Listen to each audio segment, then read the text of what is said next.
The secret societies that controlled history from the shadows in the darkest corners of history. Power has rarely worn a crown in plain sight. Empires have risen, nations have fallen, and revolutions have ignited not by armies, not by kings, but by those who moved in silence. They weren't presidents, not generals, not popes. They were shadows. Whispers passed down over centuries speak of secret societies groups so powerful, so deeply entrenched in world affairs, that their fingerprints remain hidden even as they shape the world we know. And yet, they existed. They still do. This is the untold story of the secret societies that quietly controlled history, one decision, one ritual, one oath at a time.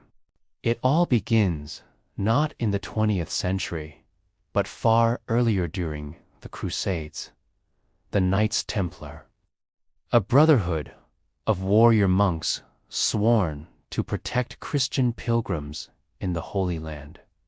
But they were more than just soldiers. With time, they became Europe's first international bankers. They invented the idea of depositing money in one place and withdrawing it in another system centuries ahead of its time. They grew rich, too rich. By the early 1300s, they owned castles, fleets, and influence that rivaled kings.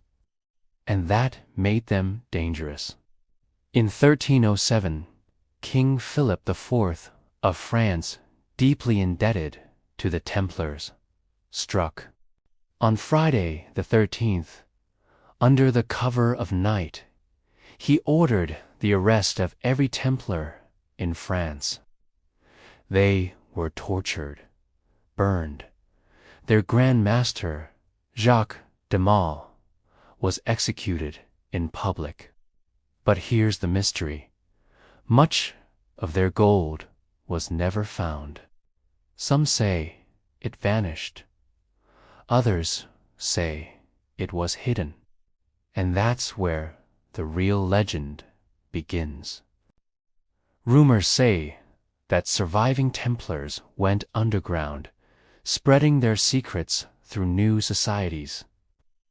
One such society would emerge centuries later, wearing strange aprons, using handshakes to identify each other, and operating in complete secrecy. The Freemasons.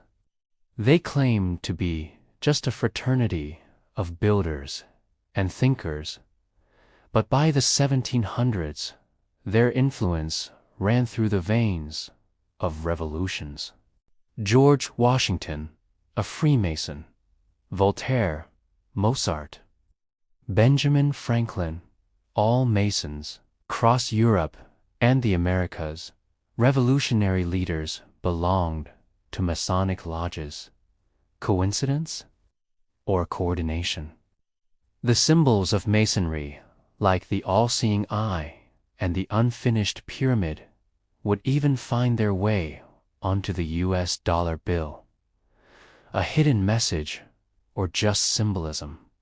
And just when the world began to grow suspicious, a new name emerged. The Illuminati. Not a myth, not fiction. They were real. Founded in 1776 in Bavaria by a professor named Adam Weishaupt.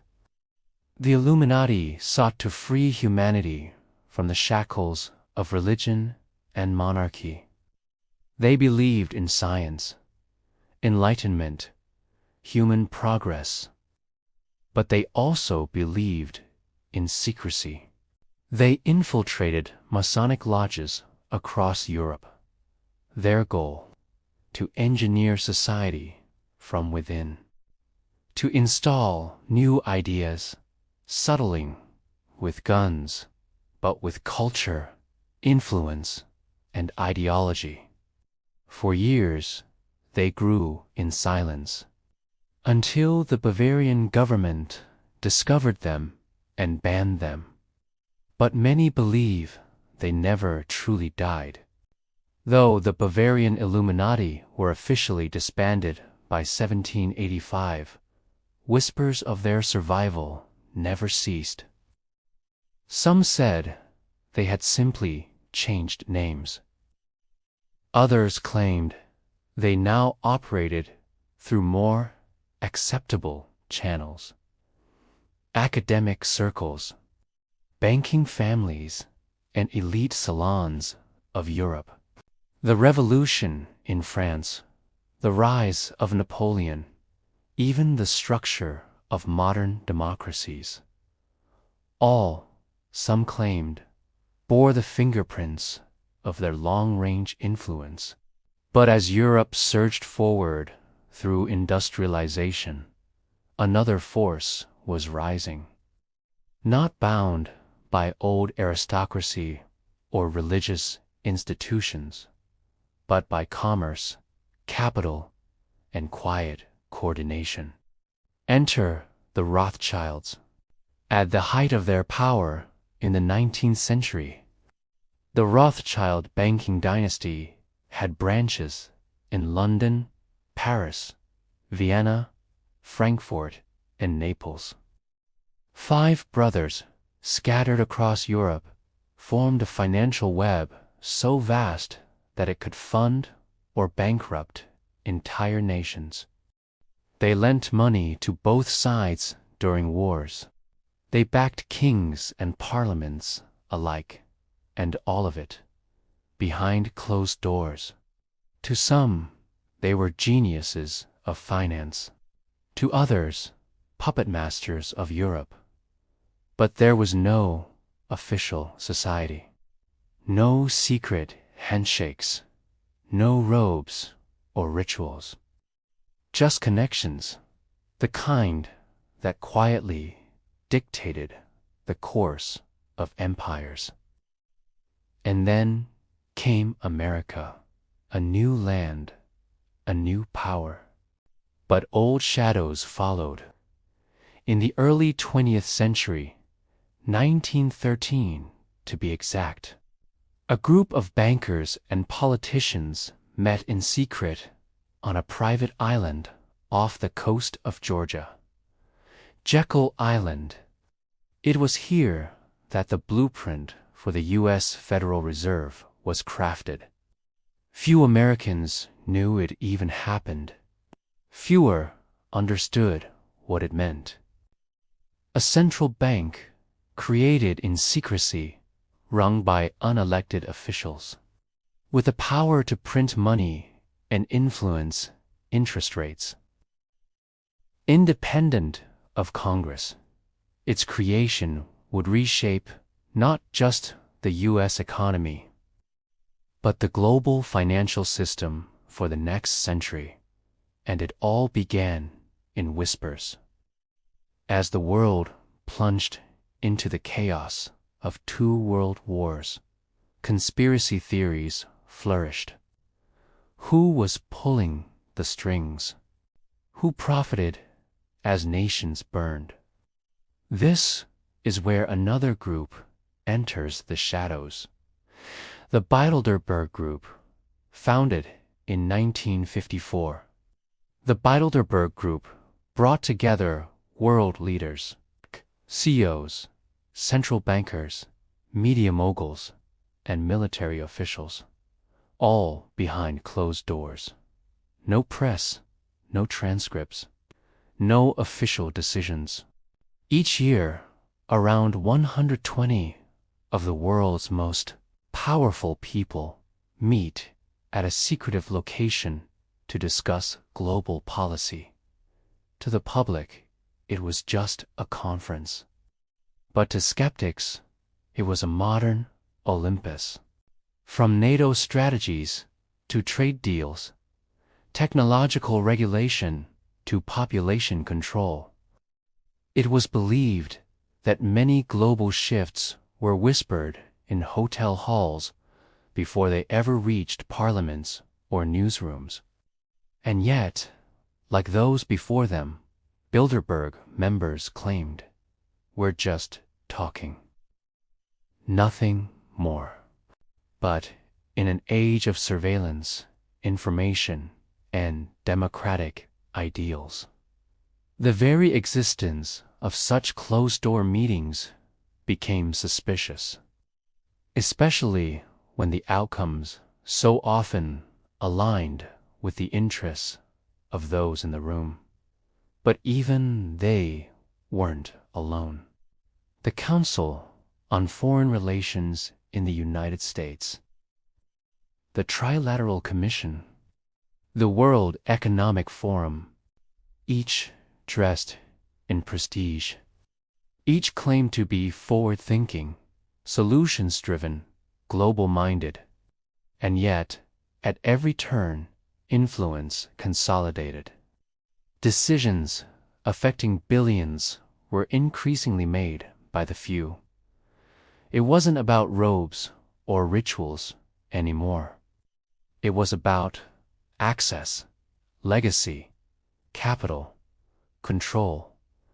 Today, secret societies don't wear masks. They don't hide in stone chambers. They meet at summits, forums, and luxury retreats.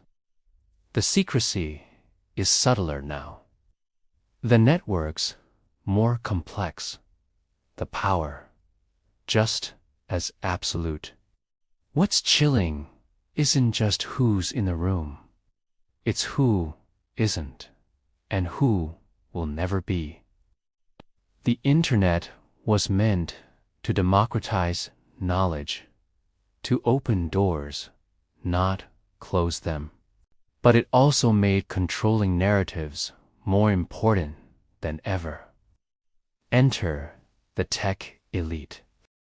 No longer princes or popes.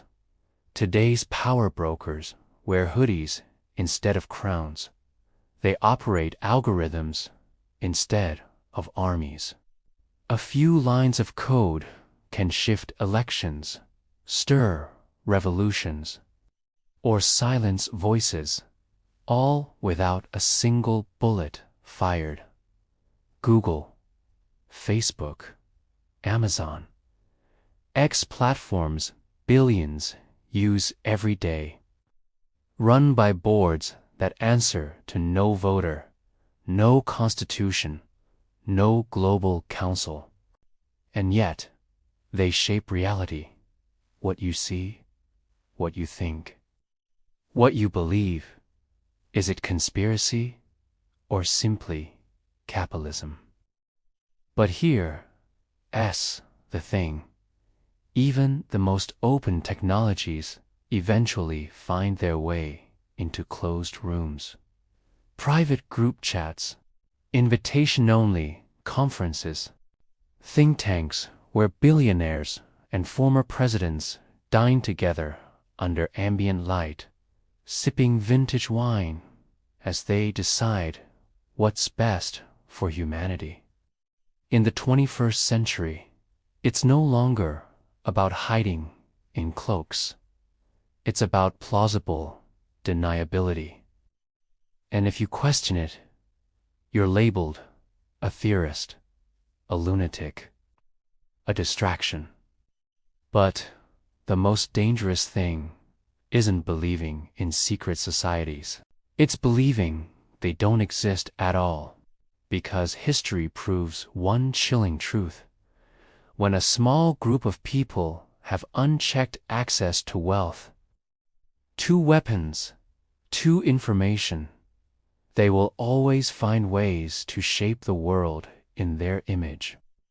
Sometimes in the open, sometimes from the shadows. So, who controls the world? Is it elected leaders, the United Nations, Fortune 500 boards, or groups so deeply embedded they don't need to announce their power? We may never fully know. But the patterns are always there. Meetings behind closed doors. Agendas whispered over cigars. Deals made off camera. And ordinary people left to pick up the pieces. That's the true legacy of secret societies. Not just strange rituals or whispered oaths, but the silent theft of power from the many by the few. And in every age, they've evolved. From temples to banks. From royal courts to boardrooms. From ancient sigils to encrypted servers.